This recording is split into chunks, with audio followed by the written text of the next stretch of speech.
Getting a new pet can be a great experience for many. Just make sure you know what you're getting into. It can be a lot of responsibility to feed it, keep its environment clean, and to fight off its horde of venomous offspring spreading and growing at a rapid rate. Will our characters be able to handle this threat lurking just out of sight? Or will they even be aware of its presence before it's too late? Well, let's see if we have the skills and wherewithal to beat being infested. Our story begins with a pickup truck driving through the desert in the Middle East. Once they make it to a particularly secluded area, they go out and start looking under rocks, until one of them finds what they're looking for. A hole in the ground filled with webbing, a spider nest. He eagerly calls his comrades over, and they shove a tube into the dwelling attached to a canister and activate the gas. Nothing appears to happen at first, so one of the geniuses puts their eye directly to the hole to look and see it, only to have a spider rush out and latch onto his face. His team members completely ignore his flailing and cries of pain and focus solely on catching as many of the fleeing spiders as they can, using simple Tupperware containers to do so. After getting their quota of quarry, one of the men walks over with a machete to the still screaming teammate and swiftly ends his suffering without any remorse. Fast forward a few days to the present time, we see a man named Caleb convincing a store clerk to show him the good stuff in the back, instead of the cheap jewelry displayed in the front. Seems he wants a really good gift for someone important, and the clerk finally obliges as he takes him to the secret stash. In addition to jewelry though, the owner apparently also has a collection of rare and exotic animals for sale, including an odd desert spider in a familiar Tupperware container. And it just so happens that Caleb here is a reptile, insect, and arachnid enthusiast, so he buys the creature along with a set of earrings for a discount bundle price. This may have seemed like a great deal, but Caleb will soon learn the hard way that he got way more than he bargained for. But in the meantime, we see him go about his daily routine as he goes to his storage unit at his apartment complex. There he has a massive stash of sneakers that he gets at low prices and resells to people for a profit. A bit of a shady business, but he's extra meticulous and a perfectionist when it comes to his work at least, refusing to sell to someone if even the shoebox is a little scuffed up. And that's what happened here, as a leaky pipe caused some water damage to one of the boxes, so he's getting a new one before selling these shoes to the already waiting buyer. He goes to his actual apartment now, where he lives with his sister Manon after their mother passed away. And of course, the pain-in-the-ass sibling doesn't respect Caleb or his pets, as she unplugged the heat lamps, keeping them comfortable and alive. He quickly remedies this before preparing a spot for his newly acquired spider friend. All he has right now is a spare shoebox though, so he promises to give it a proper place when he gets back tonight. One of his neighbors, Claudia, is about to move, and they're having a going-away party. Apparently, the community in this apartment complex is very close with one another, as almost everyone in the building is gathered there, and this was even the person whom Caleb got the good earrings for. How thoughtful. But while he's off having fun, something is happening back in his room. Caleb returns home and goes to check on the spider, only to discover the hole in the corner of the box. And despite looking all over, he can't seem to find the little critter. Well, that's 20 euros down the drain, but surely nothing else bad will come from this, surely. The following day, Caleb finally sells the client a pair of shoes in a pristine box, only for the man to callously toss the cardboard container away after receiving them. So much for that. Having been wearing a busted pair of sneakers already, the man doesn't even make it halfway up the stairs to his home before wanting to switch out his kicks. As he attempts to put on the new ones though, something stings his foot and goes to inspect the cause. Suddenly, we see where the spider went, as it crawls from the shoe and down his arm. He's able to quickly brush it off and crush it though. That seemed anticlimactic. But at least the crisis is oh wait, hundreds of baby spiders now crawl from the shoe and begin biting the man's arm, and he screams and flails in a panic. He's able to make it to his apartment after this, but soon starts feeling the effects of the venom now coursing through his veins as a strange fluid leaks from his eyes and open sores. He gets dizzy and stumbles around before collapsing in his home, dead. Tragic. Could things have gone differently so far? Well, for the initial spider collectors in the beginning, I'm not sure what they wanted with these creatures. They clearly knew they were dangerous with how casually they reacted to and ended their bitten teammate. Yet they brought no form of protection against the creatures like a beekeeper's outfit or even tape along the seams of their clothing, and the gas seemed to only be used to flush the spiders out instead of subduing them for capture. And all that just to sell the things to a random store clerk? A species this dangerous should be sold to scientists for research, if anything. But regardless of how the clerk got them, Caleb should know better than to buy an unknown species. He didn't even have a proper container ready for it at home, which is highly irresponsible. But even if he had one, knowing little to nothing about the animal you're purchasing is also insanely irresponsible. It could be dangerous for us and our family if it has a zoonotic disease that could spread between us. It could be hazardous to the environment if it's an invasive species that gets loose. And even if it's harmless to those around it, the creature itself can be difficult to properly take care of if we don't know all the details about its species, leading to its own demise. No matter how you look at it, it's a bad decision to own a pet in ignorance. We should do some proper research on the species and come back to purchase it later once we know what we're dealing with. Not much the man who bought the shoes could have done except maybe getting his shoes from a store instead of someone selling them from a storage unit. That and check them before sticking your feet inside. But that likely still would have led to a spider attack, unfortunately. Once bitten, however, call for an ambulance immediately. Don't take chances with insect bites and get checked out. While not likely to be as quick and deadly as it is in the film here, it could potentially be lethal and still harmful regardless. So seek proper medical attention.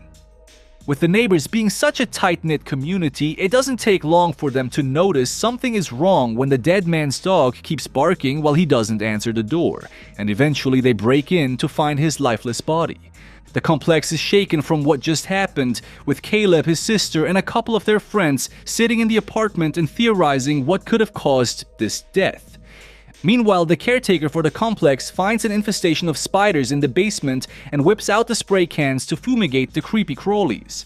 She's satisfied with taking care of the group she sees, but is left clueless to the dozens more within the ventilation system. We see through that same vent system that the spiders have access to all of the apartments, including the one Caleb and company are in, as a spider gets loose in the bathroom when his friend Lila is using it. She locks herself in the standing shower and screams for help, and her boyfriend Jordy comes and tries to capture the creature to set it free outside. A great task to do, and one we should follow at home, because spiders are good for the environment and just trying to live. No need to kill them. But of course, in a horror film like this, it would be better to get the flamethrower. Instead, though, after several failed attempts at capture, the commotion gets the attention of the rest of the friend group, and with everyone shouting mixed responses of save it or squish it, Jordy opts to finally step on the arachnid. A decision he soon regrets as hundreds of baby spiders crawl from the corpse of their newly deceased mother, and a few more come from the drains to scare Lila out of the shower.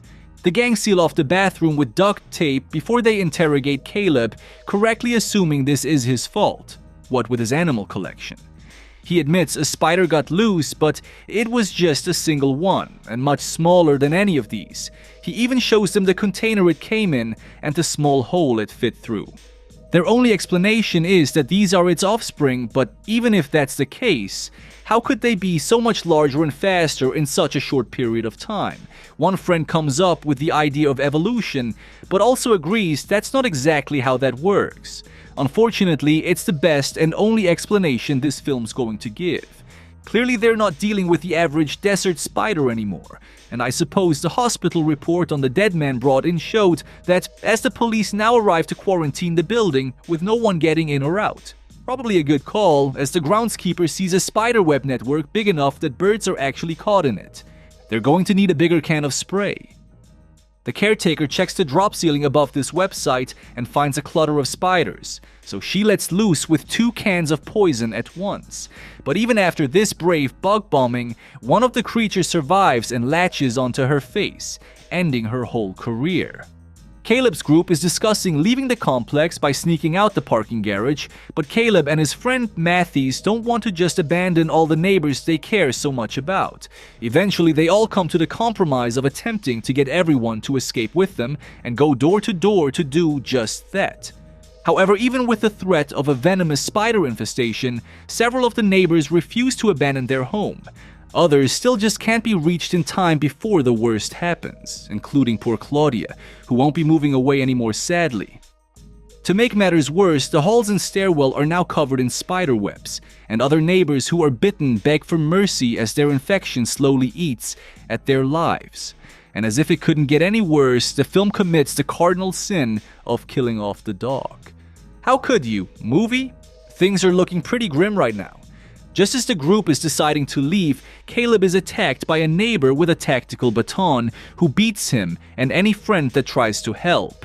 He's seeking vigilante justice, but not for the spider invasion. Instead, it's for believing Caleb sold drugs to the man that originally died and not a pair of shoes, leading him to overdose. Don't know where he got such a crazy theory or why he would have to take it upon himself to find justice this way, but karma is right around the corner as the man storms into Caleb's room to find evidence of this wrongdoing.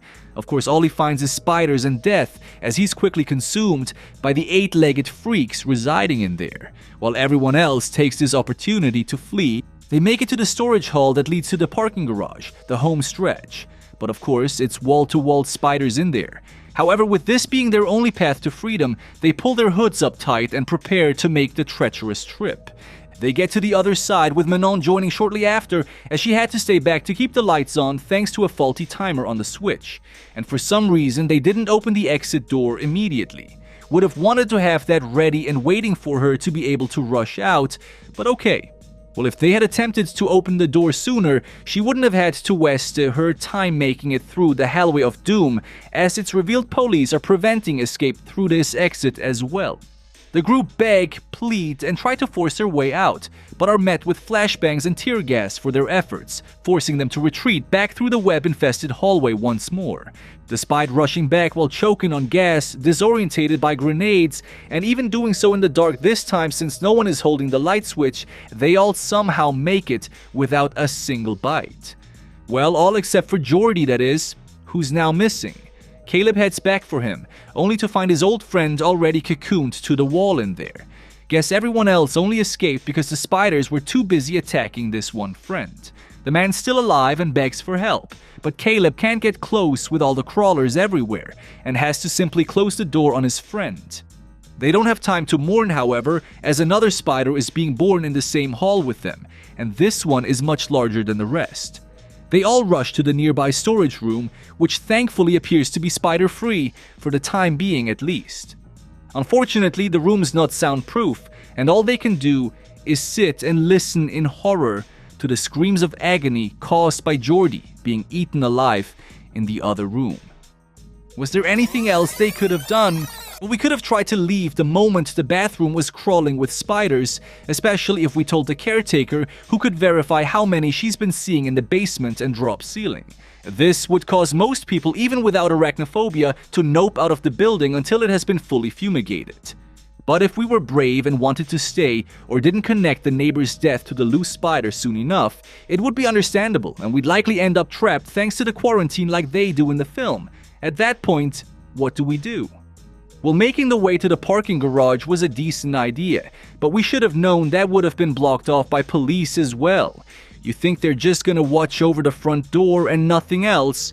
So if we can't leave, we fortify our defense. We find a room relatively spider-free, have all our supplies in there, and block off any vents and gaps where a creepy crawly could get in. However, just before doing that, we should follow Manon's indirect plan with Caleb's pets, as he has stated before that she's attempted to kill them without even thinking twice about. That's right, we lower the temperature in the building. Caleb mentioned how harmful this can be to temperature-sensitive creatures, especially those like this breed of spider, which normally resides in the desert. Freezing the place could cause the creatures to become dormant, if not flat out kill them. We should at the very least have access to air conditioning in our own flat, but we could have even greater access to the building's overall temperature from the areas in the basement. We We could also go from apartment to apartment, telling survivors to also drop their temperatures, and adjusting the AC ourselves in the flats where people have already passed. This isn't guaranteed to work, but it's better than doing nothing, which is obviously allowing the creatures to thrive here. So we drop the temperature as low as it will go, bundle up with our supplies in the most fortified of rooms, and wait for all this to blow over. Instead, most of the group here don't want to try anything and just want to give up now, feeling hopeless about the situation. That is all except Matthews, who smartly starts going through the storage room for supplies and already comes up with a plan B to escape. Be more like Matthews, people, and don't ever give up. His idea is to make it to the rooftops, and from there, they can set off some fireworks they found to either get help or at least warn nearby homes to the atrocities happening in their building. Hey, worth a shot, and beats waiting around to die. Using a flare like a torch, the group head out, armed with a handful of fireworks and wind-up flashlights. Oh, and a single Molotov cocktail that Caleb made, which he uses immediately to burn some of the beast. But this just angers the rest of the creatures, which use the ceiling to chase after the gang. They make a mad dash up the stairs, stopping every now and again to shine their flashlights on the spiders, which stops them in their tracks for a bit. Wait, what? I know that spiders prefer the dark to live in and stay hidden, but I've never heard of them just freezing if caught in the light, especially mid-hunt towards prey. But okay, movie, at least this gives our characters a chance to survive. They can't quite make it to the rooftop thanks to a wall of webs, but do make it to a fairly high up apartment where they rush in and lock the door. That seems unnecessary. I mean, these are just spiders, not hyper-intelligent velociraptors from Jurassic Park. They still can't operate doorknobs. If anything, this puts ourselves at a disadvantage if we need to rush out during an emergency escape, and even prevents fellow survivors from entering a place of refuge if they needed it. Oh well.